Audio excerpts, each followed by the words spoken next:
ဝမှာကြုံတွေ့ရသမျှအတွေ့အကြုံတိုင်းပျော်စရာဖြစ်ဖြစ်ဆင်းရဲစရာဖြစ်ဖြစ်အားလုံးဟာအကြောင်းမဲ့တတ်ဖြစ်လာတာမဟုတ်ပဲနဲ့နေတဲ့အတိပ္ပယ်တွေရှိနေတယ်ဆိုတာသင်ယုံပါသလားဗုဒ္ဓဘာသာရဲ့အဆုံးအမအရာဘဝမှာဖြစ်ပျက်သမျှအားလုံးဟာအကြောင်းတရားနဲ့အကျိုးတရားကြောင့်သာဖြစ်ပေါ်လာတာပါ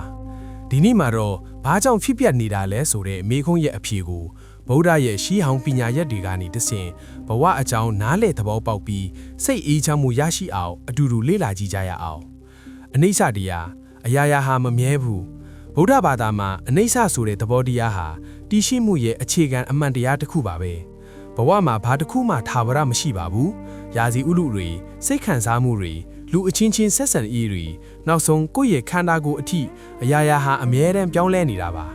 ကျွန်တော်တို့စီးရဲဒုက္ခရောက်ရတာဟာဒီအမှန်တရားကိုလက်မခံနိုင်ပဲတောင့်တနေမိတို့ပါပြောစရာအချိန်လေးတွေအမြဲရှိနေစေခြင်းနဲ့ခက်ခဲတဲ့အချိန်တွေချက်ချင်းပျောက်ကွယ်သွားစေခြင်းနဲ့ဒါပေမဲ့ဘဝဆိုတာစီးဆင်းနေတဲ့ရေအိုင်တစ်ခုလိုပါပဲတစ်ပင်တစ်ပင်ဟာဆောင်းဦးမှာအရွက်တွေကျွေးကြပေမဲ့သူမစင်းရဲပါဘူးຫນွေဦးမှာအရွက်သစ်တွေပြန်ထွက်လာမယ်ဆိုတာသူသိနေလို့ပါအတိတ်မှာတွေ့ကတ်မနေပဲလွှတ်ချတတ်တဲ့အခါအရာရာဟာအတိတ်တဖန်ပြန်လဲကြီးထွားဖို့လမ်းစာချစ်လာပါလိမ့်မယ်အကြောင်းတရားနဲ့အကျိုးတရားကံတရားဘဝမှာဖြစ်ပျက်သမျှဟာမတော်တဆဆိုတာမရှိပါဘူးလူရတိုင်းအတွေ့အတိုင်းစကလုံးတိုင်းမှာအကျိုးဆက်တွေရှိပါတယ်ဒါကိုဗုဒ္ဓဘာသာမှာကံလို့ခေါ်ပါတယ်ဒါဟာအဖြစ်သေးတာစုချတာမဟုတ်ပဲမြေဆွဲအားလို့တဘာဝတရားတစ်ခုပါပဲသင်ကရေကန်တဲကိုကြောက်ခဲတစ်လုံးပစ်လိုက်ရင်ရေလိုင်းတွေထွက်လာတယ်လို့ပဲသင်ပြုတ်လိုက်တဲ့အလုပ်တိုင်းဟာသင်ဘဝနဲ့တခြားသူတွေရဲ့ဘဝအပေါ်ရိုက်ခတ်မှုတွေရှိပါတယ်တချို့အကျိုးတွေကချက်ချင်းပေါ်လာတယ်လို့တချို့ကနှစ်ပေါင်းများစွာကြာမှပေါ်လာတတ်ပါတယ်ဒါကြောင့်မလို့သင်စဉ်းစားနေတဲ့အတွေးတွေကအစာသတိထားပါမုန်းတီးမှုတွေနဲ့ပြည့်နာနေရင်သင်ပတ်ဝန်းကျင်ကလည်းအစိတ်သင့်နေမှာပါမေတ္တာနဲ့သီးခံခြင်းကိုလေ့ကျင့်မယ်ဆိုရင်တော့ငြိမ်းချမ်းတဲ့လေထုကိုဖန်တီးနိုင်မှာပါကံတရားဆိုတာကြိုတင်သတ်မှတ်ထားတဲ့ကံကြမ္မာမဟုတ်ပါဘူးသင်အခုလုပ်လိုက်တဲ့ရွေးချယ်မှုတိုင်းဟာအနာဂတ်အတွက်မျိုးစေ့တွေပါပဲ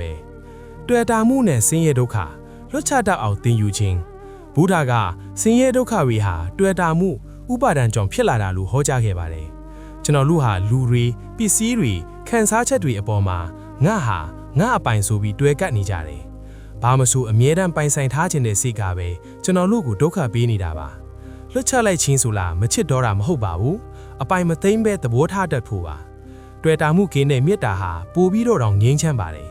်အရာရာကိုအတင်းအကျပ်စုကိုမထားပဲအချိန်တန်တော့ပြောင်းလဲသွားမယ်ဆိုတာကိုလက်ခံလိုက်တဲ့အခါစိတ်မှာကြီးမားတဲ့လွတ်လပ်မှုကိုခံစားရပါလိမ့်မယ်လက်ခံရရအလှပေးရဘဝဆိုတာကိုစီစဉ်ထားတဲ့အတိုင်းဘယ်တော့မှမထစ်လာတတ်ပါဘူး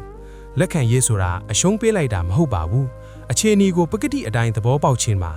တစုံတစ်ခုမထစ်လာတဲ့အခါဒေါသထွက်မနေပါနဲ့ဘယ်သူတိမှလဲဆိုလဲစိတ်နဲ့အေးအေးဆေးဆေးနေကြည့်ပါတခါတလေမကောင်းဘူးလို့ထင်ရတဲ့အဖြစ်အပျက်တွေဟာနောက်ဆုံးမှာအကောင်းဆုံးအခွင့်အရေးတွေထစ်လာတတ်ပါတယ်ဒါကိုသိရှိဖို့အတွက်တရားဘဝနာနဲ့တတိတရား mindfulness ကအထောက်အကူပြုပါတယ်အခက်ခဲတွေမှာသင်ခန်းစာယူခြင်းဘဝမှာကြုံရတဲ့ဆုံးရှုံးမှုတွေကြာရှုံးမှုတွေဟာအထိပ္ပယ်ရှိတဲ့အထစ်အထက်တွေမဟုတ်ပါဘူးပိုးတုံးလုံးလေးတစ်ကောင်ဟာအခွင့်တဲကနေခက်ခဲရွန်းထွာမှသာလိပ်ပြားဖြစ်လာနိုင်သလိုကျွန်တော်တို့ကြုံရတဲ့အခက်ခဲတွေကလည်းကျွန်တော်တို့ကိုပိုပြီးတန်ထန်လာစေဖို့ပါပဲ။ဘာကြောင့်ငါ့ကိုမှဖြစ်ရတာလဲလို့မေးမဲ့အစားဒီအဖြစ်ပြက်ကငါ့ကိုဘာတင်ပေးနေတာလဲလို့ပြောင်းမေးကြည့်ပါ။အဲ့ဒီအခါမှာအသားအစတိုင်းဟာတင့်ကိုပညာရင်တိုးတက်စေမဲ့လေကောက်ထပ်တွေဖြစ်လာပါလိမ့်မယ်။တတိပညာနဲ့လက်ရှိအချိန်ကိုရှင်းတန်ခြင်းကျွန်တော်တို့စိတ်တွေဟာအတိတ်နဲ့အနာဂတ်အကြားမှာအမြဲတမ်းပြန်ထမ်းနေတတ်ပါတယ်။ဒါပေမဲ့လက်ရှိအချိန်ကလွဲ့တဲ့တကယ်အမှန်တရားမရှိပါဘူး။စားတဲ့အခါစားတာကိုအာယုံစိုက်ပါလဲလျှောက်တဲ့အခါခြေဘဝထိတွေ့မှုကိုခံစားပါဒီလိုတတိတရားနဲ့နေထိုင်ခြင်းဟာတင့်ကိုအလိုအလျောက်ထိပေါ်နေတဲ့အရှုပ်တော်မှုတွေကနေကယ်တင်ပေးပါလိမ့်မယ်။မနှက်ဖြန့်အတွက်စိုးရိမ်နေမဲ့အစားဒီနေ့ဒီအချိန်လေးမှာပဲပျော်ရွှင်အောင်နေထိုင်တတ်ဖို့လေ့ကျင့်ပါ။ဒီကနုံစိတ်ဆိုတာတင့်ရဲ့အကောင်းဆုံးမိတ်ဆွေလည်းဖြစ်နိုင်ပါတယ်။အဆိုးဆုံးရန်သူလည်းဖြစ်နိုင်ပါတယ်။အရာရာကိုအတင်းအကျထိန်းချုပ်ဖို့ကိုးစားမဲ့အစားတဘာဝတရားအတိုင်းစီးစိမ်သွားဖို့သင်ယူပါ။ပြီးခဲ့လာတွေကိုပြန်တွေးပြီးပူပန်နေမဲ့အစားအခုလက်ရှိအချိန်မှာအတိတရားနဲ့ရှင်တန်ပါ။သင်ဟာတင့်ဘဝရဲ့မကြီးစရာပါပဲ။ကံတရားကိုပြောင်းလဲဖို့အတွက်သင်ပြုလိုက်တဲ့အလုပ်တိုင်းစဉ်းစားလိုက်တဲ့အတွေးတိုင်းကိုတတိရှိနဲ့ပြုလုပ်သွားပါ။အားလုံးပဲစိတ်ဤချမ်းသာခြင်းကိုယ်ဤချမ်းသာခြင်းနဲ့ပြည့်စုံပြီးအေးချမ်းတဲ့ဘဝကိုပိုင်ဆိုင်နိုင်ကြပါစေ။